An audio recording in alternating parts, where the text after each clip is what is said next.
Good after morning, everyone. Welcome into twitch.tv/Ice Cream Uploads. My name is Graham D. And I'm joined by a vibrant-looking babe. It's bright in the room there today, babe. It is. I've opened the curtains a little bit because it's been absolutely roasting in this room. Absolutely my fault. I've left the heating on and I'm too lazy to go downstairs and turn it off.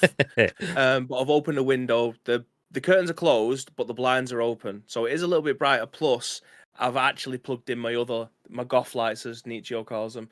I've plugged them in. They haven't been plugged in for about 3 months. So they're back in again. So the room is a little bit brighter than usual, which is nice, despite us now getting into spring. Oh, little facts, by the way.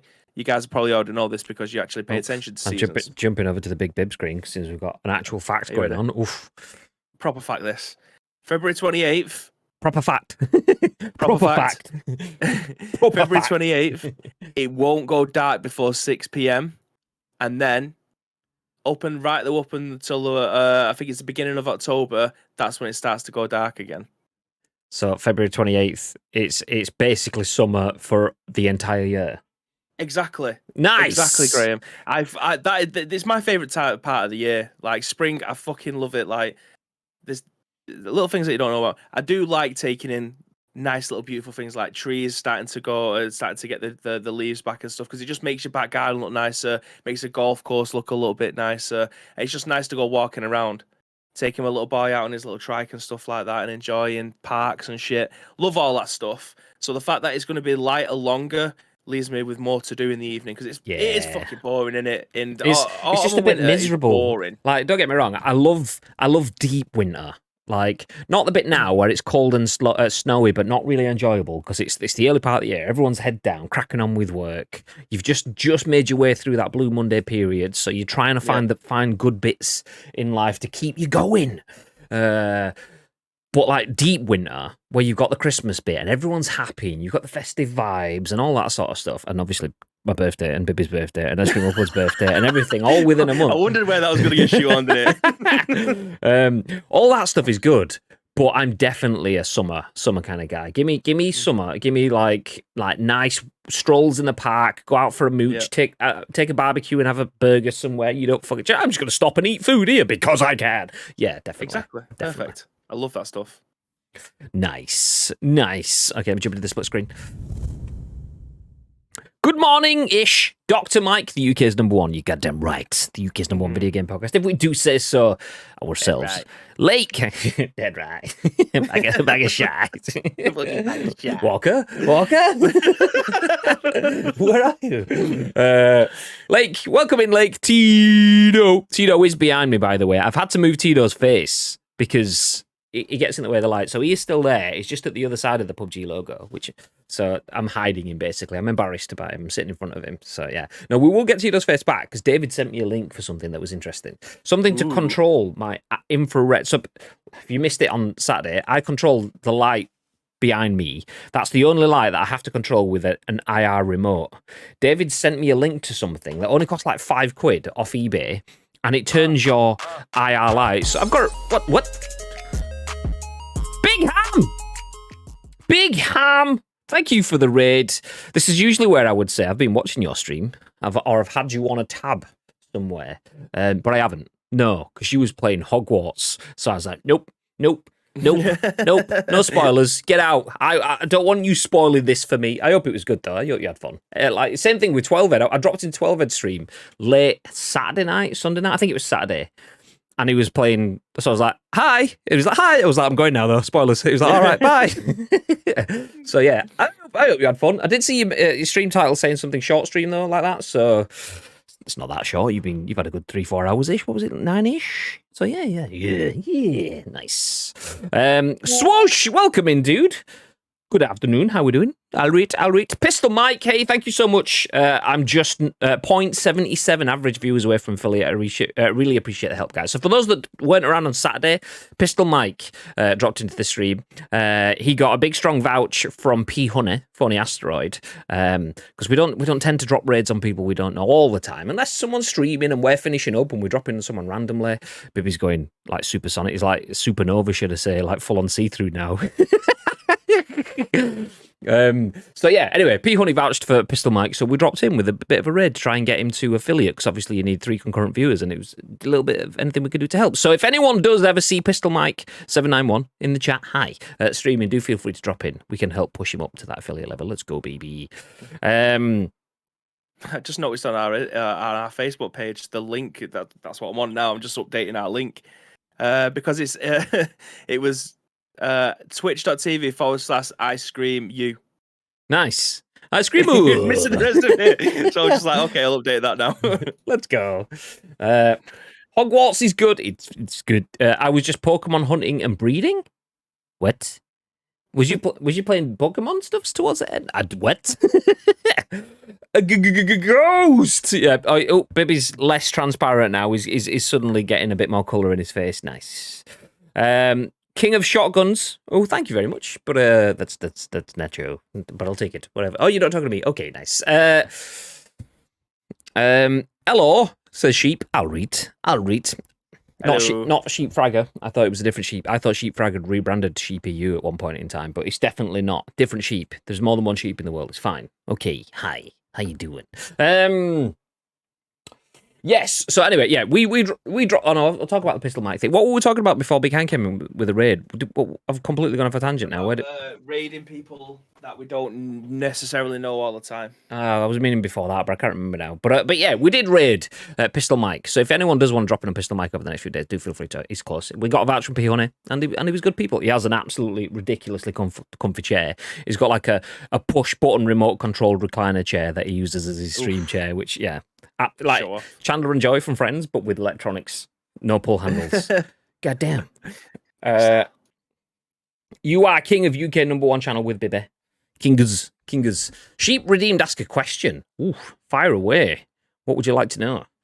Whilst you are typing the question in chat, I will let you guys know what we're going to talk about for the next hour or so, because this is the Scoop, the UK's #1 video game podcast, as Dr. Mike has said, and as we do say so ourselves. We are going to be live for the next hour or so, maybe a touch less than that, bringing you the biggest, the best, and the breaking stories from the world of video games. We'll give you our thoughts and impressions on those stories, but we want to hear your thoughts and impressions, and then we will give you our thoughts and impressions on your thoughts and impressions. That's kind of how the whole thing works. So if you are in the stream, please do feel free to get involved. And it's important that you do, because the live stream, yes, we are live on twitch.tv/ice cream uploads, is turned into a podcast and video on YouTube and an audio podcast on iTunes, Spotify, and SoundCloud, and Google Play. There is lots of places where nearly 200,000 people have watched and listened to this podcast on demand. Madness. Speaking of which, before you move on, I've just gone onto our SoundCloud because it's asking for links for our other stuff, and I'm thinking, fuck it, while I'm here updating other shit, I'm going to put all of our other shit in. Last week, we had 500 people listen to this on SoundCloud. Now, that is by far our best week ever on SoundCloud. That is outrageous for the 5 show. I mean, it goes to show, if we're doing 5 shows a week like we're meant to be doing, then we might actually start building back into the algorithm again. But no. 500 listens throughout that week and about 50 downloads as well. That's outrageous. So we are starting to pick up again, Graham. This is great. Nice. Consistency is key. Unless you're doing a rumble, then fuck your consistency. We'll come back to that in a few weeks' time. Nice.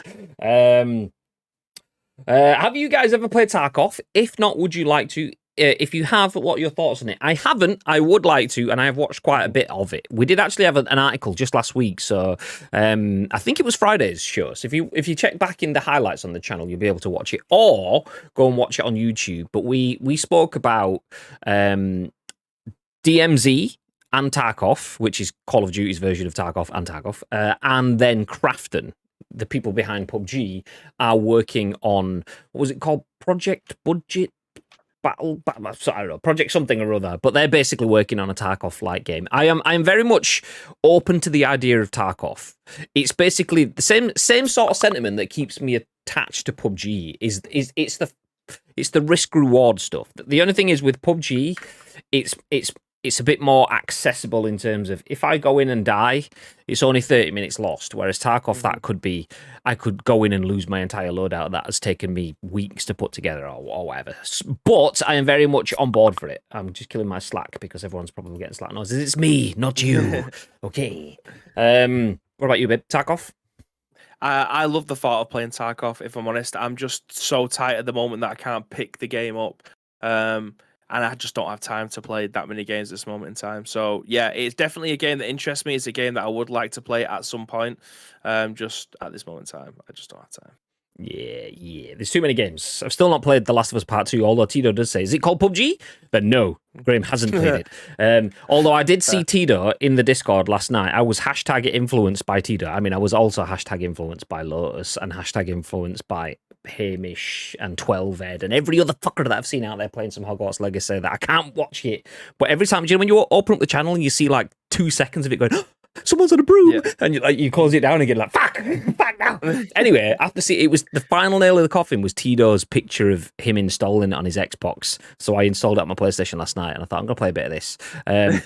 And did like I don't know if it's the same on Xbox, but on PlayStation it installs a certain amount and then goes ready to play, and then it keeps installing the rest in the background.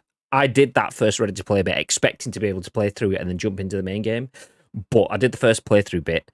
I'm not going to say where it stops or whatever, because some people might not have or whatever. Anyway, I got through the first bit, and then it was like, you need to wait for the rest of the game. It's like, no! So Graham, shock horror, actually plays a game that's not PUBG. Imagine that.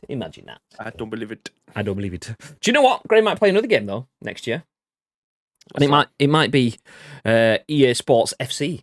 Because EA Sports is reportedly close to signing a £500 million deal with the Premier League. Ooh. That's almost as much as Bibby got paid for the Rumble.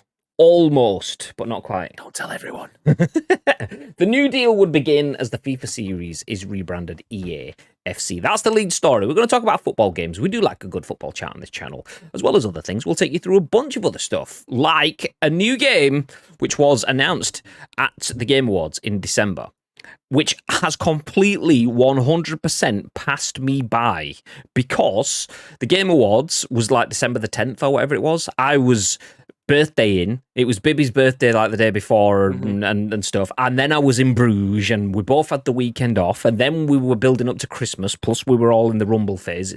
You guys didn't know it at that point in time, but we were like getting everything set for the Rumble. Anyway, a new game called Crime Boss Rockay City, or Rockay City, has been announced, and there's more content for it. So we will take you through that. We'll then talk about CS:GO being badass and smashing records. We'll talk about PS5 being badass and smashing records, and then we'll talk about Sonic the Hedgehog being no, actually, we'll talk about more Sonic games coming, and then we'll wrap things up. But first, EA Sports. Yeah, it's an expensive game. Would you pay £500 million for the Premier League bid? No, because I don't have it. Good point. That's probably the best answer, and was also just enough filler for me to get the article ready, which is now ready to go. Nice. Jordan Midler at VGC says EA Sports is reportedly close to signing a £500 million deal with the Premier League. Okay, we'll jump into the article.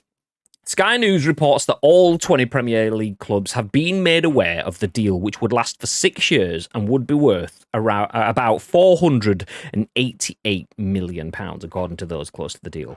Quote, one club executive said it would deliver more than £80 million annually and would consist of EA remaining as the league's lead partner, as well as retaining its exclusive electronic game license, according to Sky. The Premier League's current deal with EA sees the publisher sponsor several elements of the matchday experience, including the EA Sports logo appearing on referee jerseys. The Premier League integration with FIFA's largest mode, Ultimate Team, includes Premier League backed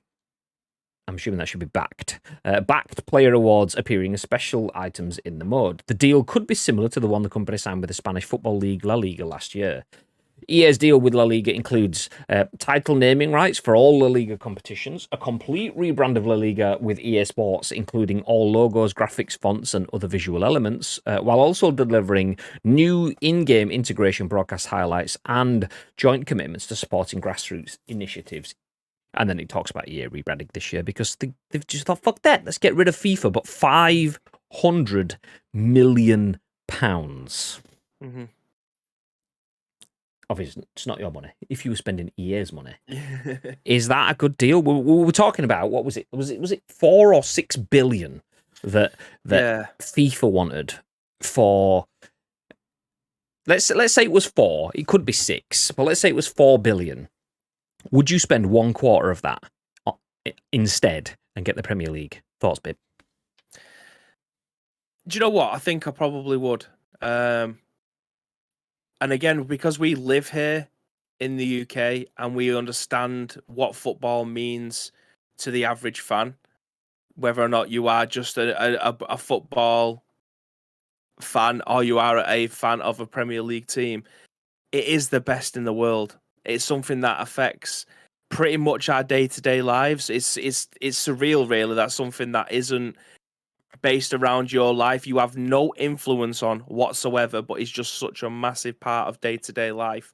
Whether or not you support a football team, whether or not you are a football fan, it just surrounds you everywhere you go in the UK.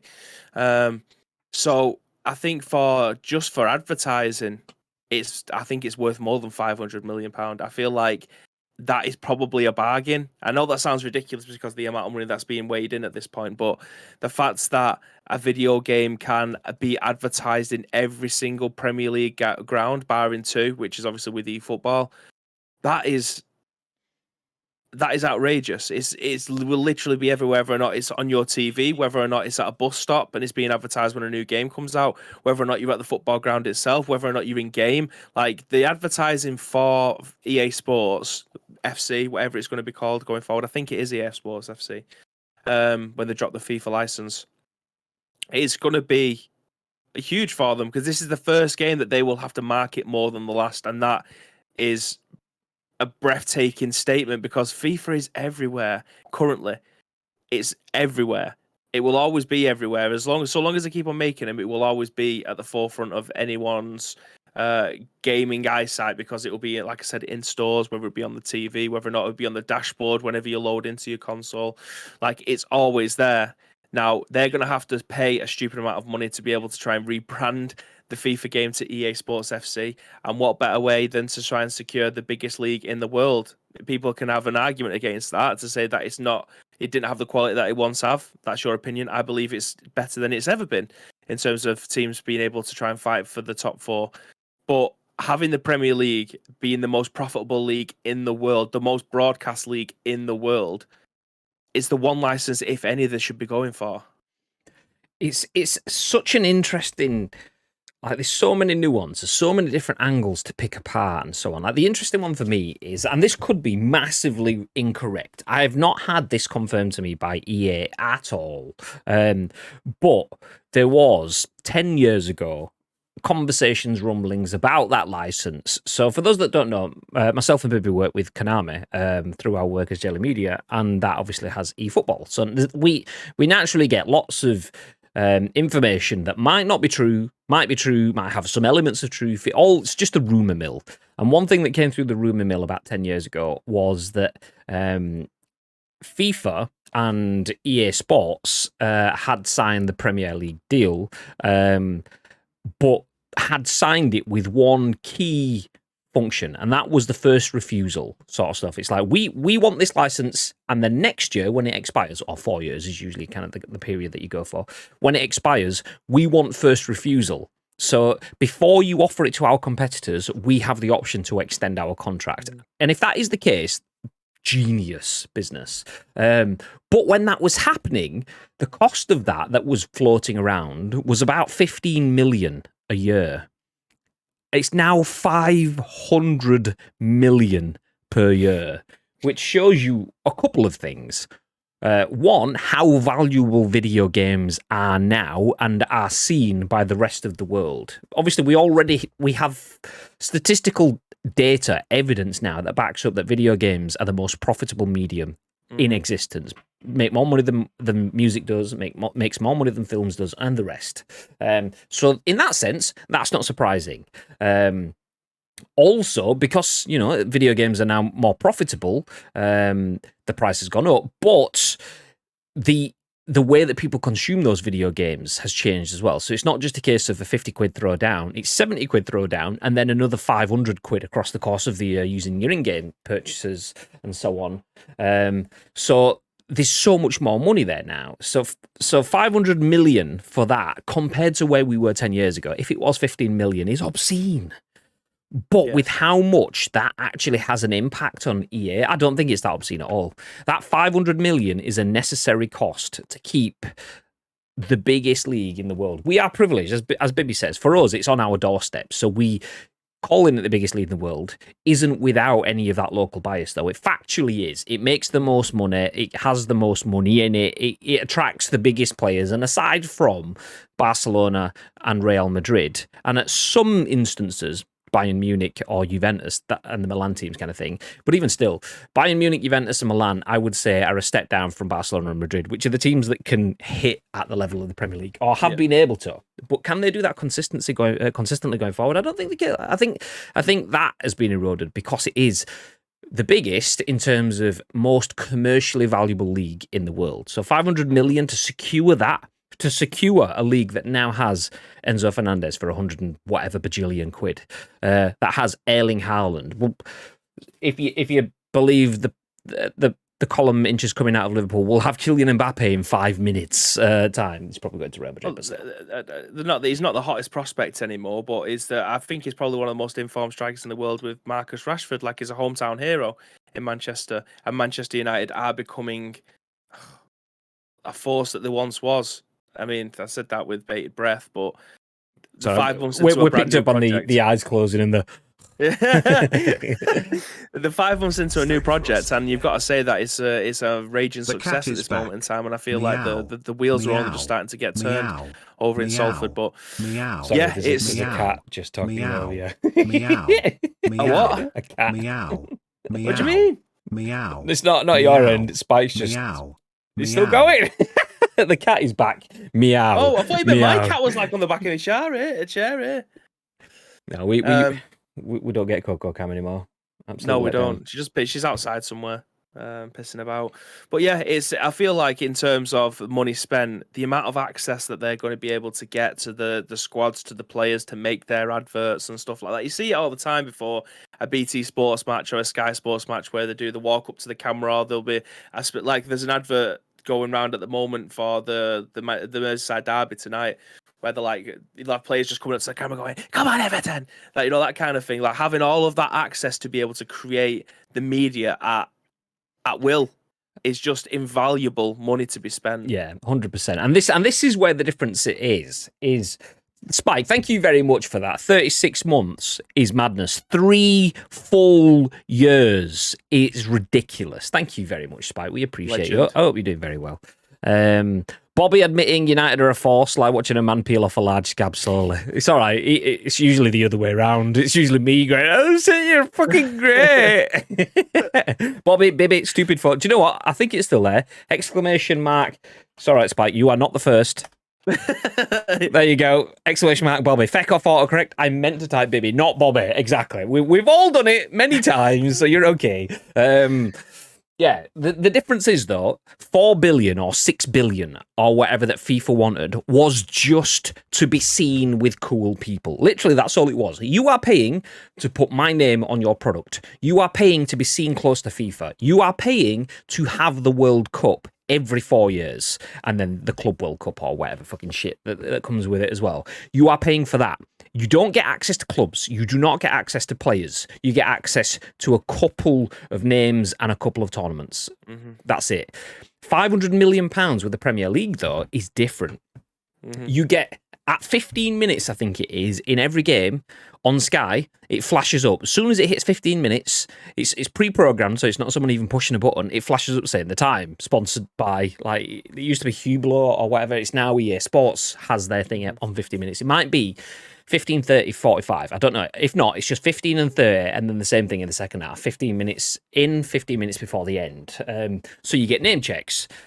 But like Bibby said, it's the player access. Getting Bruno Fernandes to stand there with his Player of the Month awards and so on. Getting Marcus Rashford to stand there with his Player of the Match award, or Fred, or whoever got it yesterday. Or his whatever. Ultimate Team cards and stuff like that. Like, everyone knows what an Ultimate Team card is. Whether or not it's for the football games, whether or not it's for the hockey games, for the Madden games, everyone knows what an Ultimate Team card is. And to have the best Player of the Month holding up their card, instantly recognisable. Instantly. 100%. And the thing is, Bruno Fernandes has had that a bunch of times, whilst United were very high-tier partnership with Konami and eFootball.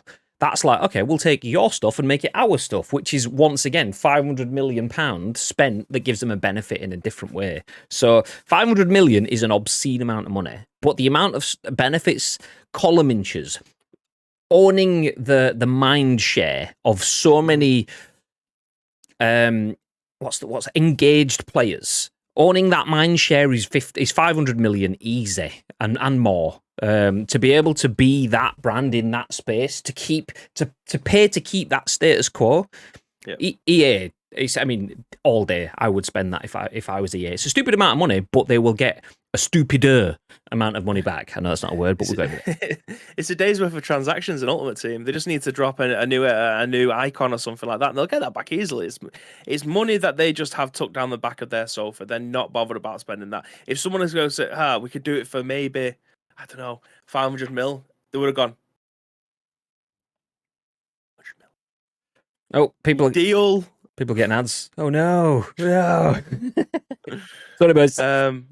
But yeah, it's 500 mil. It's again, to us, that is an obscene amount of money. We will never, ever see that in any cash form.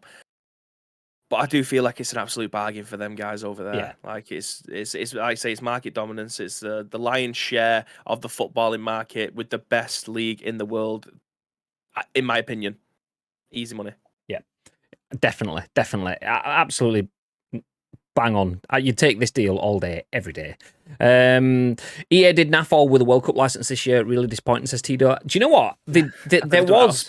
Yeah, I was going to say, there was that World Cup sort of red cardy thing. I'm saying red card, not as in like red cards as in dismissals, but as in like there was the red World Cup player card campaign thing that kicked off in November, because I did see that at the beginning and just wasn't asked. Everyone else, I was listening to the ongoing narratives about, oh great, it's a bit shit. So yeah, but why prove the concept? Why prove how successful the World Cup can be at increasing in-game purchases, increasing game sales, especially around the Christmas window, which is probably going to spike that anyway. Why prove that as EA Sports to FIFA when next year you then have to not only part, but then you are then back into the open pitch for the World Cup itself. So for me, I feel like it is out of spite, but with a legitimate reason. Okay, we've got access to the World Cup. We can still market and do our own stuff around it. We've unlocked those benefits, but why would we want to promote their stuff when we can just use their stuff to promote us? And that's what they've done. So I feel like they haven't gone ham on it in game to increase sales because they want to show, look at what you're missing next time. Yeah. So which is why. I've seen a comment saying, FIFA are funny, now they have to get someone to make a FIFA game that won't even touch on EA's football games, says Spike. Exactly. Yeah. That's the thing. FIFA, by being Billy Big Bollocks, going, no, we want 4 to 6 billion, whatever it was. I keep saying 4 to 6, I can't remember the figure. By asking for a payment over the odds, have completely lost out on that now. And now EA, who were always probably aware, I say always, over the last 5 years, they've probably gone, do you know what?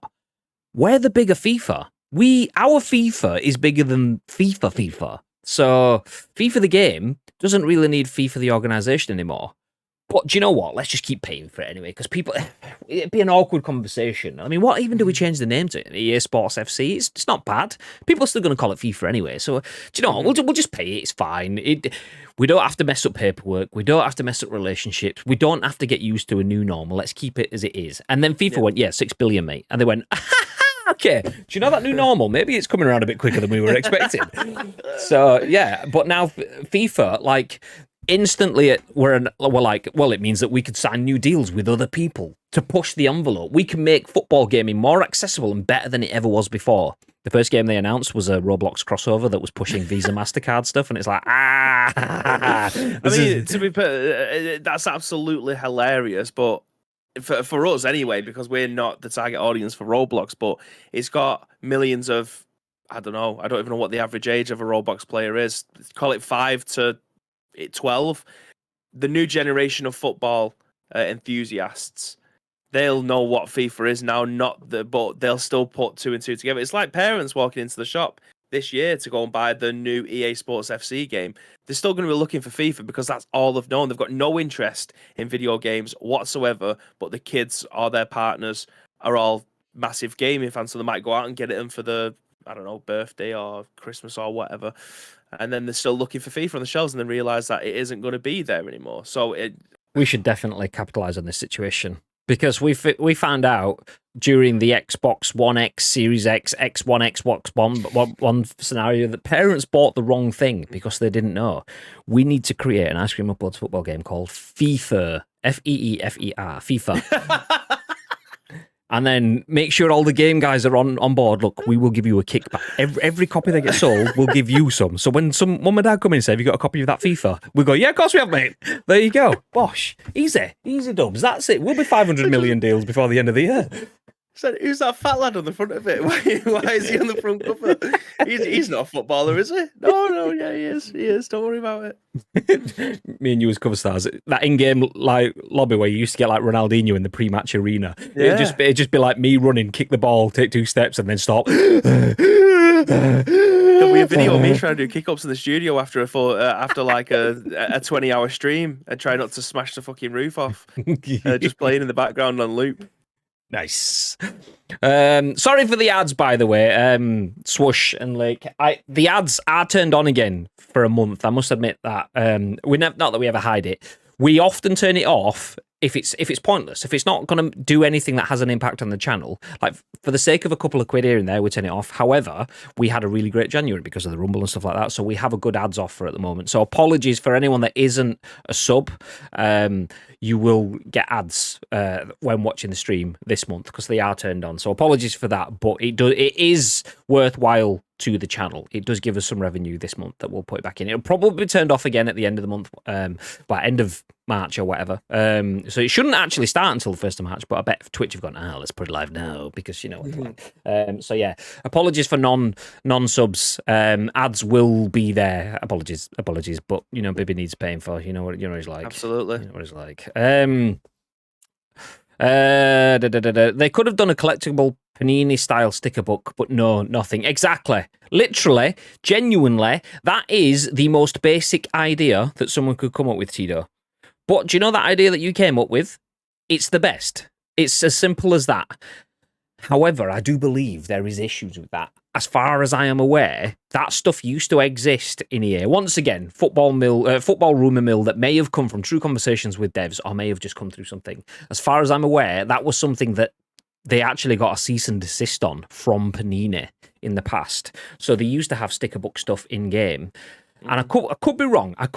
If someone has the evidence to correct me, feel free to throw it at me. But that is the reason why Foot, which started out as more of a sticker book sort of thing, turned into cards because cards were different from Panini stickers, which was a license and something that could have been cease and desisted. So, yeah. But that said, you work with Panini. You got 500 million to spend on EA Sports, who were also Premier League partners. You just go, look, we'll do a digital Panini sticker album. We'll give you 100 million, job's good. Or we'll give you 50 million or whatever. I imagine that Panini have been going for as long as I've been alive. Do you know what I mean? And even before that, Panini are doing very well for themselves because there's still 32-year-old men that are collecting sticker books and putting them in. Not even that. I'm looking at myself in the mirror here. Yeah, but I mean, same. Not even that though. Like outside of that, Panini have moved into like collectible cards and stuff like that, and that's where you get like is it Panini Prism packs or whatever, which are like $200, $100 a pack or whatever, and then you'll get the rare shirt fabric signed Messi card, 1 of 1 or 1 of 10 or whatever, and it'll be worth 18 grand. And it's like, so they're selling every one of these packs. Like Panini are still smashing it, but you get that level of promotion. A lot of people don't realize Panini are doing like Pokemon level trading cards. A lot of people don't realize that's a thing. I didn't until I saw Bates and Castro doing pack breaks on stream and stuff like that. But you put that in FIFA, the video game, and everyone knows that's a thing. Then all of a sudden, you've got another Pokemon trading card playground fad trend thing that everyone bursts on. Bosh, jobs are good, and then kids will leave Aldi, leave the Prime bottles on the shelves, and go and fucking pick up some Prism packs or whatever. Maybe not if they're 100 quid a pack, but you get the idea. So yeah, I feel like they could do that. Anyway, we'll have to put a pin in this because we are starting to run out of time. Bibby in 1980 shorts on the cover, albeit full on one testicle hanging out, mouse back in the house. I am turned on. Says Lake Nice. Boo, hiss, boo. To be fair, it's only you guys, you two specifically, that are getting the ads. Everyone else isn't. It's just you two because it's the way we roll. Wait, you can turn ads off? No, you can disable it to a point. Ads still happen, but you can turn them on, meaning that you get multiple minutes of adverts per hour. Yeah, if you, I think there's like a baseline that people get anyway, unless they subs. Whereas we usually have it as low as it is, but we've put it on for a bit more. But we also tweak it so that people get less pre-rolls and stuff. So if anyone new does drop into the channel, they get to watch for like, I think it's 14 minutes before they start getting spammed with adverts or something like that. It never works properly. People often drop in and get hit with minutes of adverts and stuff, and it's just like, ugh. But yeah, we're trying to make it beneficial for everyone as much as possible. Speaking about benefits for other people, this is a new benefit for me. I didn't know about this until this was added to the schedule by Bibby earlier. Obviously, we were off for a lot of December planning for birthdays and Christmas and the Royal Rumble Reborn in January. That's how you have to say it, by the way. It's legal obligation now. Because Royal Rumble wasn't far enough from Royal Rumble, so WWE made it. So yeah. Oh, hammer it home. Yeah, when we write it now, it's actually Royal Rumble Reborn, Eborn. So that's how we have to say it. Sorry, it just is what it is. But no, this is something we missed in December, or at least I missed. Bibby might have seen it. I think Bibby's seen bits before me. I'd not seen this till today. Absolute GTA Vice City vibes. If you're interested in that, then take a look at this. Posted by Shunal Doke at Gaming Bolt. Apologies, Shunal, if I've butchered your name. I probably have. I'm Northern. I butcher everything, so it just is what it is. But Crime Boss Rockay City gets a new trailer kicking off a series of episodes. So the new Crime Boss Rockay City trailer looks like it's kicking off a series of trailers that will establish some of the game's story. It says the tagline. Look at this! If I showed you that picture, would you have known that that wasn't GTA Vice City? I definitely thought that was a Vice City screenshot, which instantly gets my attention. And it gets better. So we jump in. So publisher 505 Games and developer In-Game Studios have released a new trailer for its upcoming co-op shooter Crime Boss Rockay City. I don't actually know if that's pronounced Rockay or Rockay, so I'll do a little bit of both because, you know, my mind's not committed to one yet. So if it's all over the place, just allow it. So the trailer, seemingly the first episode in a planned series, focuses on gameplay, giving us a glimpse at an in-game mission titled Candyman. The trailer shows off two players trying to hold off against waves of enemies that are trying to steal candy. Quotes.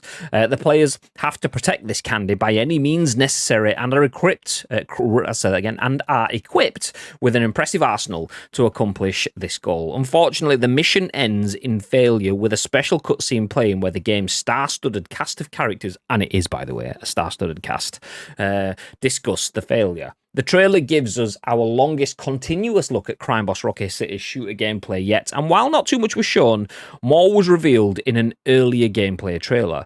This new series of trailers is likely to establish a vibe for the upcoming game rather than reveal any concrete details. The trailer ends with a teaser for the next episode of the series titled Hello's Yellow.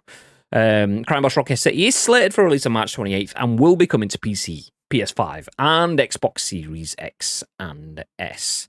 Okay, I'll take this off the screen while I bring up the video. But Bib, thoughts? Yeah, I mean, this. I'm a big fan of Payday. If anyone's ever played that before, it's like a co-op wave shooter. It's not a looter shooter per se, but they'll give you messages. They'll give you tasks to be able to do, and you can come back and you can upgrade your stuff and shit like that. I mean, it's very, very low. Sorry, go on. I'm going to jump into the duo screen because I can put me and you on screen then. Okay. Whilst I have that on, I believe. Duos, oosh. So I'm on screen. And where's webcam Bib? Bob. There you go, you're on screen. Nice. Yay. So yeah, it's I'm a big fan of Payday and what it brings to the table. This looks very much like a Payday game. Where you and your mate can go in and you can obviously shoot shit up. do whatever missions that it is. They haven't been very specific with the missions yet, and I'm also not too sure what the episodes are going to look like. Is it going to be one mission per episode? Are we going to get a couple of missions? Are we going to get like 3 or 4 hours worth of content out of each episode? How many episodes is there? Like, there's still a lot of unanswered questions regarding this game. Just going to stop you for just a second because you said I don't know what the episode's going to look like. Well, this one, right at the start, tell me this does not look like Bad Boys. There's a scene on Bad Boys where you see the sign, what is it, LA or wherever it is, and then a plane flies over. Tell me this is not Bad Boys. Cut that. Fucking, and then straight into GTA. Anyway, babe, back over to you. Yeah, again, I like the city. I mean, go back. Do you not think that tower looks like a set of bollocks on a knob? Just as a plane goes over it, pans into the city. Oh, I'm in the way. There we go. I'm in the way of the dick. No. I think they've done that for Bants. But yeah, it's a co-op shooter. It's definitely one that you can play with your friend, or you can play it on your own. And I like that sort of stuff. I just need to know that the story, because this cast is stacked. Like, we've got Vanilla Michael Ice, Madsen right on screen, just as you said it. Yeah, Danny Trejo, Danny Glover, Kim Basinger. Kim Basinger. Yeah, like it is stacked for a game. So I'm very interested to see what the storyline's going to be, because I don't know whether or not they would give their likeness and their voices, and I don't know whether or not they would have done any mocap for this one. I mean, they've been very generous, like I say, with Michael Madsen and Danny Glover. They look about 40 years younger than what they do currently. So I imagine that they would have had some sort of brief about what the missions are going to look like and whether or not it's going to be hella story driven. And that's what I want. Payday isn't really. You get a list of go in here, blow the doors off, take as much cocaine or money or whatever it is, throw it in the back of a van, mission done. That's it. Move on to your next one. I want to see a storyline being driven behind this, and that's the vibe that I'm getting from this. I feel like we might actually have something to play with. Spike says Danny Glover needs to tell Danny Glover that he's too old for this shit. Getting too old for this shit. Nice. Yeah, you're not going to be jumping out the back of a car in just your boxers trying to get a flamethrower guy to put his gun down. That's Lethal Weapon 4, by the way. So this looks. I mean, this bit looks a little bit more rough around the edges and the cut screens and stuff like that compared to what other like AAA games you'd expect. And that's the point. It's not a AAA game. So obviously, as long as you pull your expectations back on that, it still looks really good. But getting those GTA vibes with what's fucking basically a Kill Bill style ensemble. I mean, Michael Madsen obviously is part of that anyway, but there's Michael Rooker, who is Yondu, and what's his face from The Walking Dead, and a million other things as well. He's in it as well as a bajillion other people. That many names and faces is enough for a lot of people to just have that carry the game for them. So even though some of the shooting bits might not be quite up to scratch or whatever, some of the visuals and some of the character affiliation is. So I'm very, very much excited by this. Like, that 80s Vice City vibe with something that has Hollywood level... there you go. Is he called Damien Poitier? I don't know how to pronounce his name, but I did see it in the cast list. Completely new to me, but clearly he's famous because he's got his own face and name and stuff. Nice. No Jason Statham. Disappointing. Oh, he's in the Expendables game. Oh, there we go. Vanilla Ice as well. Why not? Yeah. I mean, like, the gunplay might be amazing.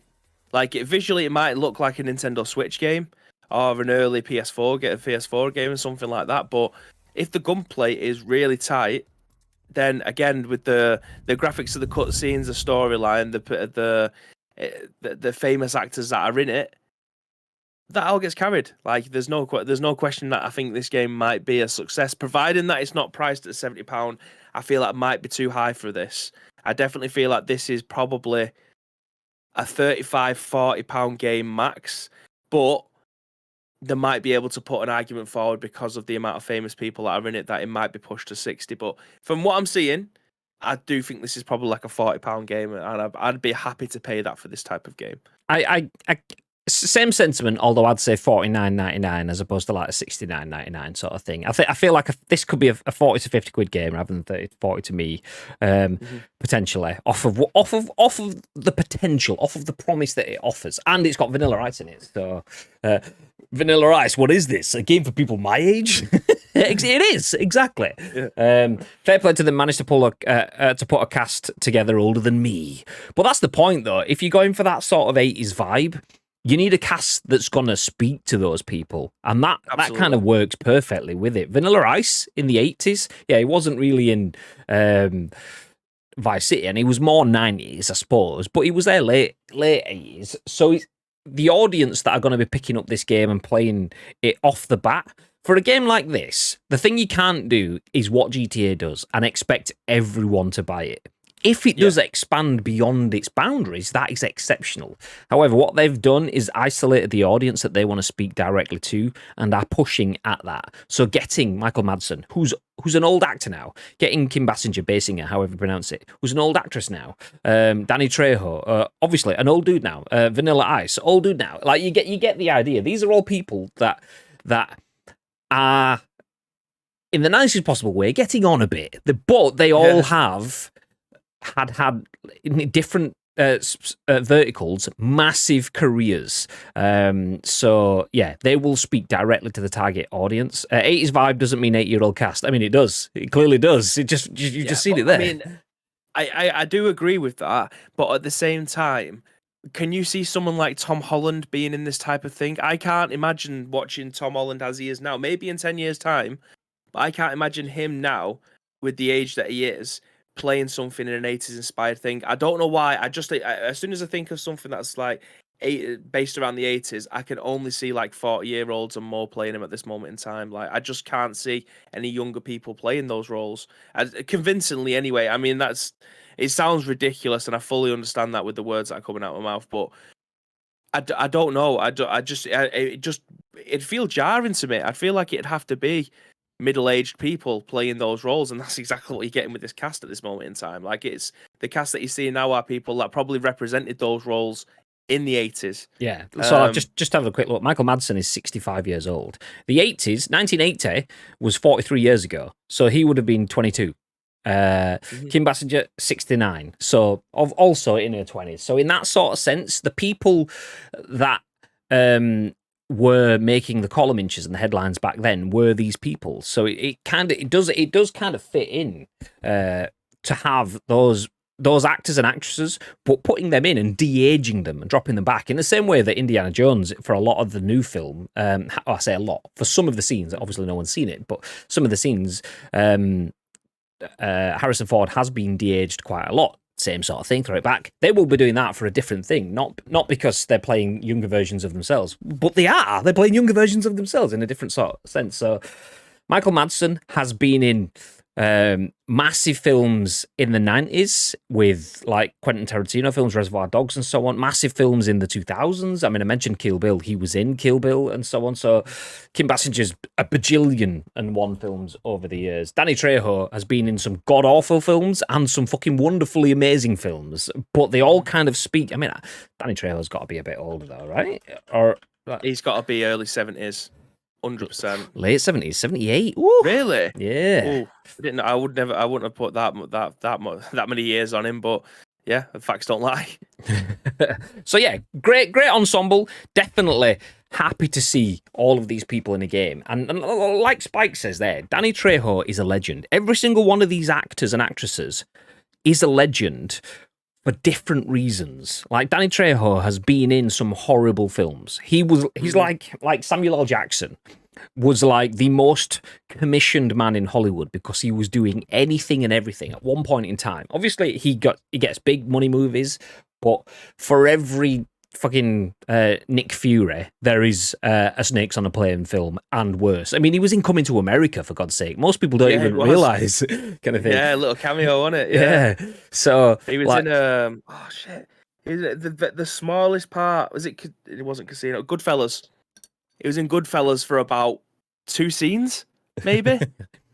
Like, but obviously he played massive parts in Pulp Fiction. But like you say, he's been in hundreds of films, and he's just managed to get something to stick. And same thing with Danny Trejo in that sort of sense. That Danny Trejo has like a food shack or something in LA now, which probably isn't the greatest food, but because it's Danny Trejo, he's got that sort of, you just have to respect. He's a badass. He looks badass. He's a great actor. And he's been in loads of films that you either love or you love despite the rest of it. I still like it kind of thing too. And same thing with Kim Basinger, Basinger, whatever. 1,000,001 films over the years. I mean, I've completely forgotten most of Kim Basinger's films apart from 8 Mile now, which is probably not even one of her most famous films, but yeah, a million over the years. And same with others in this. They're all legends in their own right. So putting people that have a legend status from a time frame that has legendary status in a game that looks very much like Batman. There you go. Nice. We were just talking about that this morning as well. Fucking hell. But put that into a video game environment where that mind share is occupied by a game that has legendary status, Vice City, then you are at least unpicking and appealing to a large audience through raw emotion. I like GTA. It looks like GTA. I like Danny Trejo. He's in this game. Oh, I like Kim Basinger. I like this. And it all unpicks it to the point where you go, okay, I'll have a go at this. And when it's not 75 quid at launch, hopefully, touch wood, fingers crossed, it's only 35 to 49.99. Okay, we'll give this a go. Nice. We won't though, because hopefully we have friends. Well, I mean, hopefully we have friends. We do have friends at 505 Games, so hopefully we can get copies of it for free. Yay! I don't know if we can, but we will reach out because it actually looks really good. I want to play this. Yeah. Apologies to our friends at 505 Games because I'd not even seen it until today. So clearly, you guys working hard, and I'm not paying attention. My bad. Trejo in Machete, awful movie, but at the same time, amazing movie just because Trejo. Exactly. And it's the same sort of thing with this. It's like, okay, the devs might not have the money to make a AAA level video game, but you can emphasize AAA. Not that Danny Trejo is a AAA actor. He's a AA actor, an A actor, whatever. But he's been in that much stuff that he resonates with people. He's one of those actors that might only be an A actor, but he carries a AAA vibe with him. So if you can cover some of those, I can't afford to spend on the development, but I can get Danny Trejo in it as well. It kind of works, and it's that punching above your weight. So hopefully that all comes together. They punch above their weight. You forget about the fact that it's not a AAA development, and you just have a great time with it. And if that's the case, nice. He's been in the Flash TV series. What, Danny Trejo as well? I was talking about the Flash earlier on today, although I have forgotten most of that because it did fall off. But anyway, okay. I think we've probably got time for one more story. No, we've probably got 6 or 7 more to go. But while that happens, Gacked! Thank you very much for the raid. I did have Gacked open in a tab for many hours earlier on. I had this screen actually that I'm looking at. I had a 50-50 share between Gacked and Bowser because they were squaddings. So good morning, after morning, good morning-ish. Thank you for the raid, Gacked. I appreciate that, dude. Sam, welcome in. So if you've just joined us, we are just wrapping up a story on crime boss Rockay City, which basically looks like Grand Theft Auto. What the fuck? Just talked about Bowser as well, and we got a double. Nice. Bowser, thank you for the raid. I was literally just saying then that Gacked has just dropped a raid, and you've just dropped a raid, and I was saying I had you both open on this screen, 50-50, for, until I started the scoop, because I need to stop Chrome taking all my RAM, so I have to get rid of the tabs at that point in time. But I had you and Gacked side by side. When I dropped in and said hi to you this morning, I dropped in and said hi to Gacked at the exact same time, so I appreciate that. Thank you very much. Multiple episodes across 2 seasons because he likes the show. There you go, Danny Trejo, big fan of The Flash. Nice. It's as if we knew. Did you plan this? Well, we appreciate it nonetheless. Anyway, we were talking about crime boss Rockay City, which, if you missed it, I'll put a link to the article. This actually looks really good. I'd completely missed this. This was announced at the Game Awards in December. It's due out on March the 28th, and it looks like GTA Vice City, except it has Michael Madsen, Kim Basinger, Danny Trejo, Michael Rooker, Damien Poitier, and Vanilla Ice, plus more in the cast. It actually looks great. It looks great. Don't expect AAA, but it still looks great.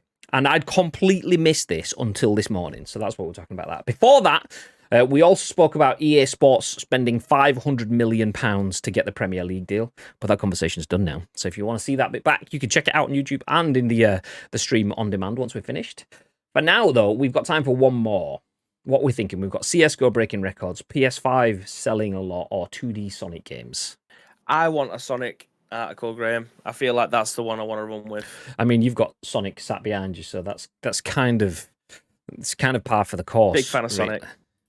Fine, let's go with that then. Let's go with that. Raid and run from me. Enjoy. No worries, Bowser. You go get yourself set for Valentine's. Is that what I heard you saying earlier on? You've got some Valentine's stuff to be doing? I did hear the word Valentine's, and I heard you mention something else, but I was multitasking. Plus, I had you and Gact both open on the same screen, so you were saying the same things, and one of it was like the echo effect kind of thing. But yeah, anyway, enjoy. Appreciate that, dude. The actors involved is nuts. I think they've gone for content over gameplay, which I think, like, we were just talking about that at Wobbly as well. It makes sense because 505's publishing, but I don't know who the dev is, but it's not going to be a AAA dev. And if you can't get AAA game development, you at least go for AAA or emphasizing AAA story. I know Danny Trejo's not AAA. We've talked about this already. But he punches above his weight, and you can simulate AAA, and that's kind of what they're going for. So if that works, that's a fine by me. Which version of Vanilla's Ice Ice Baby is going to be it, the original or the rock version? Good question. We'll let you know. The Jedward version. We'll let you know on the 28th of March. Nice. For now, though, we will jump into this final story where we jump over to thegamer.com. There we go. Rhiannon Bevan has this article. It says, more 2D Sonic games are on the way, says Sega director. So Sonic Frontiers director tells us to look forward to more 2D games. You guys couldn't see this, but Bibi was punching the air off screen. Either that, or he has two very tall people stood next to him, and he was grabbing both of them at the same time. Okay, so with only a few exceptions, Sega and Sonic Team have stuck to 3D platforming ever since Sonic Adventure mixed up the formula in 1999. However, recent comments from Sonic Frontiers director Mario Kishimoto suggests that the studio has plans for more 2D platformers, similar to Sonic the Hedgehog 4 in the early 2010s.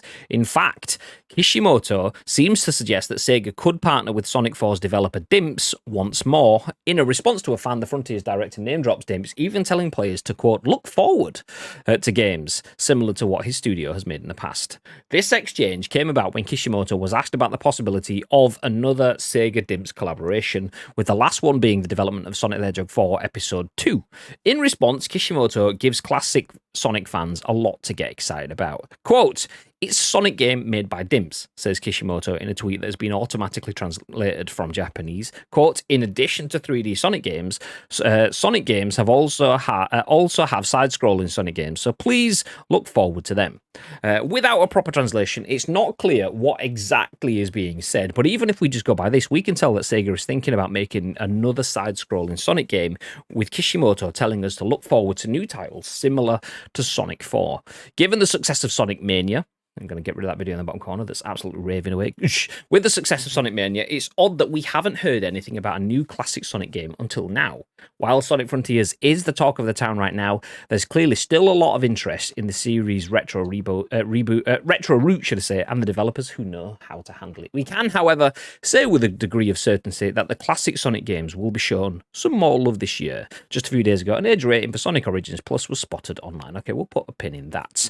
Sonic 2D games are on the way. Apparently, ish, maybe, probably, possibly, most likely, definitely, ish. Thoughts, babe? Yeah, I mean, Sonic is probably one of my favourite characters of all time. I mean, I've had this little fella here since I was about 3. He's looking a bit worse for wear. His foot fell off when I was about 10, and Nan sewn it on back to the front. I'm not even joking. Look at his leg. His foot is just permanently sideways because my nana managed to do a bad job trying to stitch it back up again. But this fella has been with me my entire life. I absolutely love Sonic 2D games. The 3D ones, wasn't a massive fan, kind of fell out with it. But I bought this for the sake of just having... Oh my God, this is dusty. Don't watch that. But, a little Mega Drive Mini. Now, there was meant to be loads more of these being made, but the company that made them, it was like a retro electric. I think they went bust after making this one because not enough people bought them. But yeah, it has like a little Sonic cartridge that goes in there as well. Like Sonic does mean the absolute world to me, and I love the 2D games. Sonic Mania was an absolute banger of a game. Yeah, I would love them to make more of those. I feel like that the progression from Sonic into 3D, I don't think was a great one. Barring Frontiers, that a lot of people have had a lot of good things to say about it.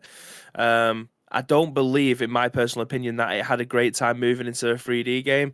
It definitely lended itself better to a 2D one.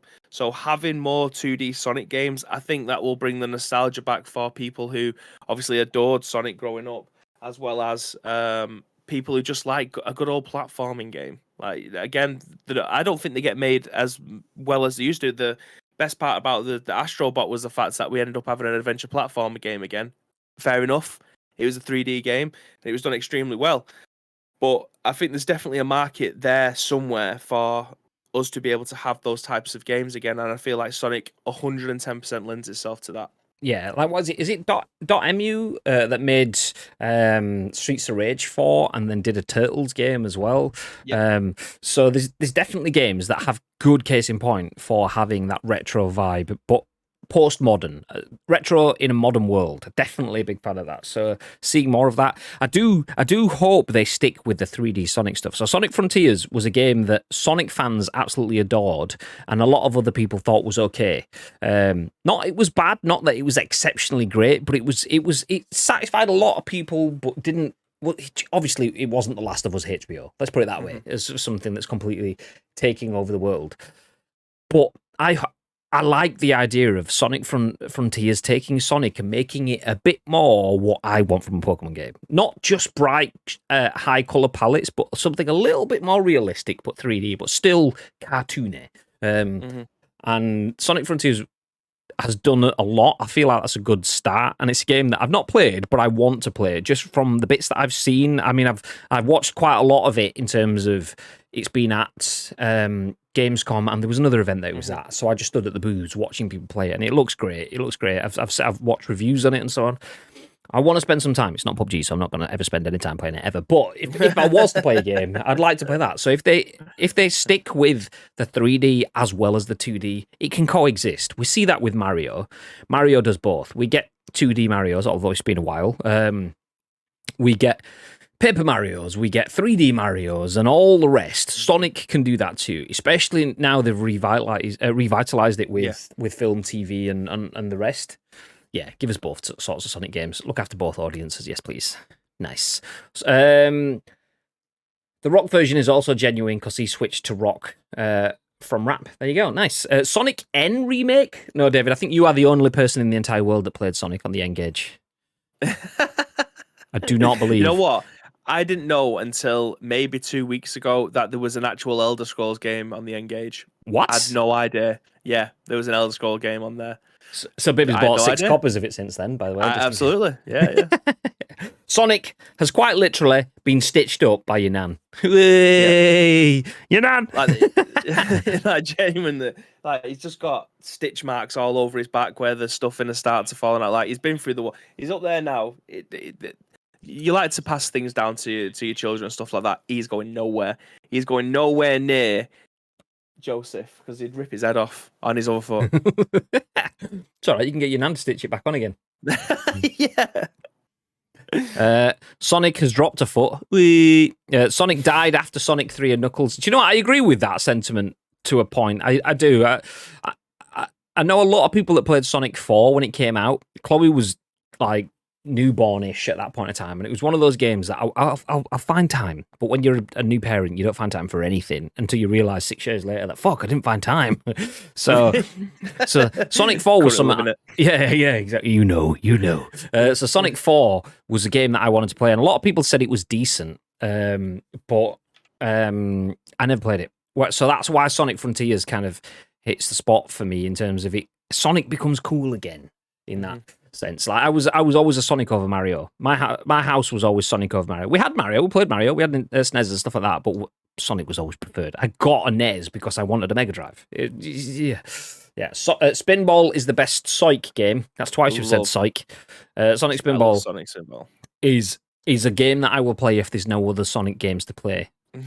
I only played Sonic Spinball because it was Sonic bouncing around. I was never, and it's not for me. I didn't like it because I was you a like, pinball guy? Do you like pinball? No, right. Not really. So Sonic Spinball, it was. I remember playing it for hours and hours, but that was because we didn't have Sonic 2 or 3. My cousin had taken it and borrowed it or whatever, and I was at my nana's, and it was just like, oh, well, we'll just play Spinball then. And it was like, yeah, not the baby could see my face, but that face was the face that I was looking like when I was playing it. It's fine, whatever, it's great, yeah. Anyway, we'll put a pin in everything. Thank you everyone for joining us. We appreciate you dropping in. Bowser for the raid, Gacked for the raid, and Spike for 36 months, 3 whole years of subbage. We appreciate that. And then before that, we also got a raid from Big Ham too. Thank you very much, you beautiful people. We appreciate you guys supporting us on the channel with the content. Nice. I was talking on the weekend to someone. Can't remember who it was.